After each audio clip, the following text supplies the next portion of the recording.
ఒకప్పుడు ప్రపంచంలో వేగంగా ఎదుగుతున్న స్టాక్ మార్కెట్ల గురించి మాట్లాడితే ఇండియా పేరు ముందుగా నిలిచేది. కానీ ఇప్పుడు పరిస్థితి మెల్లగా మారుతుంది. సౌత్ కొరియా, తైవాన్ ఈ రెండు దేశాలు స్టాక్ మార్కెట్ క్యాపిటలైజేషన్ విషయంలో ఇండియాను దాటేశాయి. దీంతో ఇండియా ప్రస్తుతం 7వ స్థానానికి చేరుకుంది. మరోవైపు ప్రపంచంలోని అతిపెద్ద ఇన్వెస్ట్మెంట్ బ్యాంక్స్లో ఒకటైన జేపీ మోర్గాన్ కూడా రీసెంట్గా ఇండియన్ ఈక్విటీస్ పైన తన స్టాన్స్ని ఓవర్ వెయిట్ నుంచి న్యూట్రల్కి మార్చింది. అంతేకాదు, గత కొంతకాలంగా ఫారెన్ ఇన్వెస్టర్స్ కూడా ఇండియన్ మార్కెట్ నుంచి డబ్బును బయటకు తెస్తున్నారు. కానీ ఇక్కడే చాలామంది చేసే అతిపెద్ద తప్పు ఏంటంటే సౌత్ కొరియా, తైవాన్ ముందుకెళ్ళాయి కాబట్టి ఇండియా స్టోరీ ముగిసిందనుకుంటారు. నిజానికి అసలు కథ అది కాదు. ఇండియా గ్రోత్ స్టోరీ ఇంకా స్ట్రాంగ్గానే ఉంది. కానీ ప్రపంచంలో జరుగుతున్న కొన్ని మార్పుల్ని మనం కూడా అర్థం చేసుకోవాల్సిన అవసరం ఉంది. మీ అందరికీ తెలుసు, ప్రస్తుతం ప్రపంచాన్ని టోటల్లీ ట్రాన్స్ఫార్మ్ చేస్తుంది ఒకే ఒకటి, అదే ఏఐ, ఆర్టిఫిషియల్ ఇంటెలిజెన్స్. ఈ ఏఐకి సెమీ కండక్టర్ చిప్ చాలా ఇంపార్టెంట్. ఇక్కడే సౌత్ కొరియా, తైవాన్ లాంటి దేశాలు ప్రపంచ దృష్టిని ఆకర్షిస్తాయి. సౌత్ కొరియాలో శాంసంగ్తో పాటు ఎస్కే హీనిక్స్ లాంటి కంపెనీలు ఏఐకి అవసరమైన అడ్వాన్స్డ్ మెమరీ చిప్స్ తయారీలో కీలక పాత్ర పోషిస్తున్నాయి. అలాగే తైవాన్లో టీఎస్ఎంసీ వంటి కంపెనీలు, ఎన్విడియా, ఏఎండి లాంటి ప్రపంచ దిగ్గజాలకు చిప్స్ తయారు చేసిస్తున్నాయి. ప్రస్తుతం ఏఐ బూమ్ వల్ల ప్రపంచవ్యాప్తంగా చిప్ డిమాండ్ భారీగా పెరుగుతుంది. దాని ప్రభావం సౌత్ కొరియా, తైవాన్ మార్కెట్ల మీద కూడా కనిపిస్తుంది.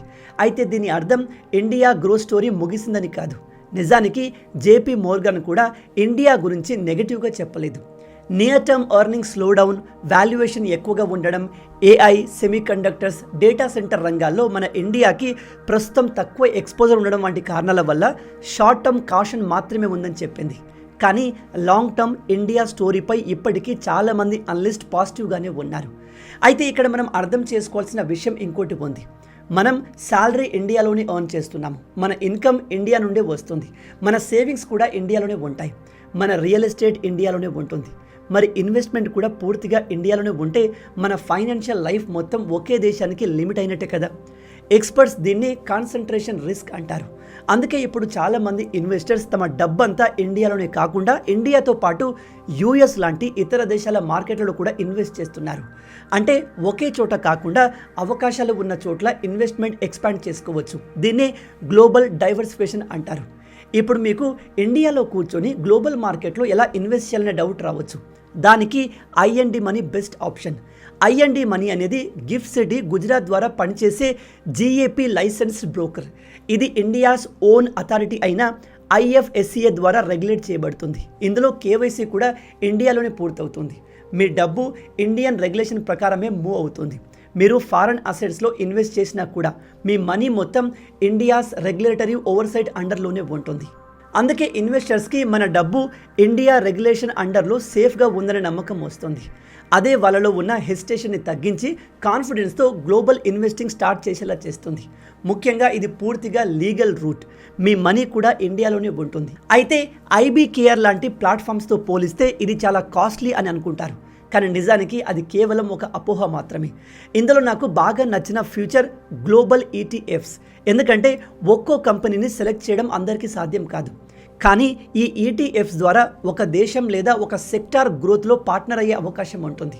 ఫర్ ఎగ్జాంపుల్, సౌత్ కొరియాకు సంబంధించిన ఫ్రాంక్లిన్ ఎఫ్టీఎస్ఈ సౌత్ కొరియా ఈటీఎఫ్ ఒక సంవత్సరంలో దాదాపు 220% రిటర్న్ ఇవ్వగా, ఐషేర్ ఎంఎస్సిఐ సౌత్ కొరియా ఈటీఎఫ్ ద్వారా 244% రిటర్న్ నమోదు చేసింది. ఐషేర్ ఎంఎస్సిఐ తైవాన్ ఈటీఎఫ్ ద్వారా 100% రిటర్న్ నమోదు చేసింది. అంటే ఏఐ రెవల్యూషన్ వల్ల ప్రపంచంలోని కొన్ని మార్కెట్లో కొత్త అవకాశాలు క్రియేట్ అవుతుందని అర్థమవుతుంది. అయితే చాలామందికి గ్లోబల్ ఇన్వెస్టింగ్లో మరో హెడేక్ ట్యాక్స్ ఫైలింగ్.